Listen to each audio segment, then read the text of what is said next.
diiwaangelintan madaniga oo lagu wado inay dhawaan Soomaaliland ka qabsoonto ayaa maanta hab tijaabo looga qabtay magaalada Hargeysa waxaana ka qayb qaatay madaxweynaha Soomaaliland Axmed Maxamed Silaaniyo xubno ka tirsan golaha wasiirada iyo qaar ka mid ah bulshada ku dhaqan magaalada Hargeysa wasiirada arrimaha gudaha iyo qorsheynta Soomaaliland ayaa sharaxay muhiimadda shacabka u leedahay diiwaangelintan madaniga waxaynu maanta ku guuleysanay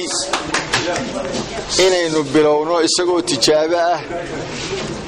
diiwaangelinta jinsiyadda muwaadinka Soomaaliland oo ah arin 23 sanadood aynu ka go'nay Soomaaliya processkeeda aynu ku jiray oo maanta bilowino ah aynu maanta bilowno wax Ilaahay loogu mahadnaqaa alxamdulillah rabbil caalamiin Ilaahay baa mahad arintan waxa weeyaan arin aad iyo aad u qiimo badan waa tijaabo imika ayaanu ku bilownay si rasmiina way u bilaabanaysaa waxaynu u baahannahay oo jecel halkeen uga jeedno maanta bulshada reer Soomaaliland kaarkan waa dhalashadiinii waa jinsiyadii ay u lahaydeen Soomaaliland waa waxyaabaha uu la dagaalamayo cadawgeenu inaynaan qaadan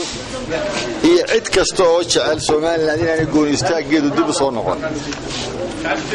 waxaan idinku dhiirigelinayaa inaad kuyada ku soo degdegtaan inaad boobtaan oo muxuu ahaay ninbaniga kale uga horeeyo sidoo uu qaadan lahaa jinsiyadda waxay noo bilaabmay hawl aad iyo aad u qiimo badan oo ahayd bari hore inay noo bilaabanto hawshaas oo ah diiwaangelinta muwaadinka qaadashada aqoonsiga muwaadinka oo qiimo weyn inoogu fadhida dhinac walba ka eegtaba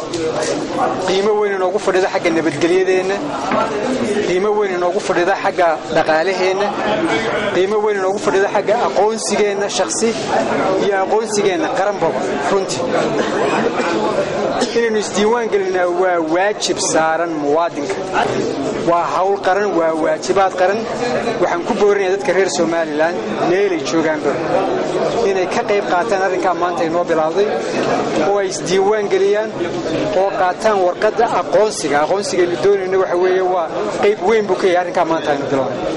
diiwaangelintan maanta tijaabada lagu sameeyay ayaa muddooyinkii u dambeeyay waxa ka taagnaa muran u dhaxeeyay xisbiyada mucaaradka iyo xukuumadda Soomaaliland kuwaas oo sabtidii toddobaadkan si wada jira heshiis uga gaadhay Khalid Xabsi Kalsan TV Hargeysa